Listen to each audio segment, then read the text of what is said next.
ఇది చరిత్రలో మిగిలిపోవాలంతే. ఏడి ఈ స్క్రీన్ ప్లేకా? అంత సీన్ లేదమ్మా. మంచి స్క్రిప్ట్ రాసుకున్నప్పుడు మంచి స్క్రీన్ ప్లే ఎందుకు అనుకోరు? గ్రిప్పింగ్ స్క్రీన్ ప్లే ఈ మూవీకి హైలైట్ అయి ఉండేది. ఎనివే, స్టోరీ మెయిన్ ప్లాట్లోకి వెళ్తే లంక అనే ఊరు చుట్టూ తిరుగుతుంది. A political journey of Ratnam, the Ratnakar. Too many characters. In fact second half స్టార్టింగ్లో కొత్తగా ఇంకో క్యారెక్టర్ ఇంట్రడక్షన్ జరుగుతుంది.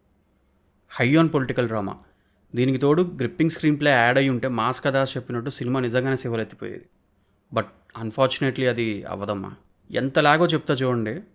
మూవీ స్టార్ట్ అయిన 55 minutes తర్వాత నుంచి స్టార్ట్ అవుద్ది ల్యాగ్. ప్రీ ఇంటర్వెల్ వరకు ల్యాగ్ ఫీల్ ఉంటుంది. సెకండ్ హాఫ్ అయితే ఇంకా ఫ్లాట్. యాక్షన్ కొరియోగ్రఫీ బాగుంది. ఫస్ట్ హాఫ్లో వచ్చే లారీ దొంగతనం సీన్ బాగుంటుంది. బట్ అనుకున్నాం కదా స్క్రీన్ ప్లే ఇష్యూస్ ఉన్నాయని. ఖైదీ మాదిరి అయ్యే ఆ లారీ ఫైట్ సీక్వెన్స్ని బోరింగ్ స్క్రీన్ ప్లేతో పెద్దగా జనరేట్ కాలే. అలాగే ప్రీ ఇంటర్వెల్కి ముందు వచ్చే పోలీస్ స్టేషన్ ఫైట్ సీక్వెన్స్ శివాలెత్తించాడు. నేహా శెట్టికి పర్లేదు, మంచి రోలే పడింది. Actually she is good in her acting. ఎక్కడా కూడా ఓవర్ యాక్టింగ్ అందైతే చేయలేదు. అంజలి గురించి మనకు తెలుసు, ఇచ్చిన రోల్కి జస్టిఫికేషన్ చేశారు. ఓవరాల్గా యాక్టింగ్ వైజ్ అందరూ బాగానే చేశారు. టూ మచ్ బీజిఎం, వాయిస్ వినబడకుండా బ్యాక్గ్రౌండ్ స్కోర్. నేను వెళ్ళిన థియేటర్ ప్రాబ్లమా లేక మీరు కూడా సేమ్ ఫీల్ అయ్యారా? కామెంట్ చేయండి. Above all this, Vishwak stands tall man. మంచి actor, again he proved it.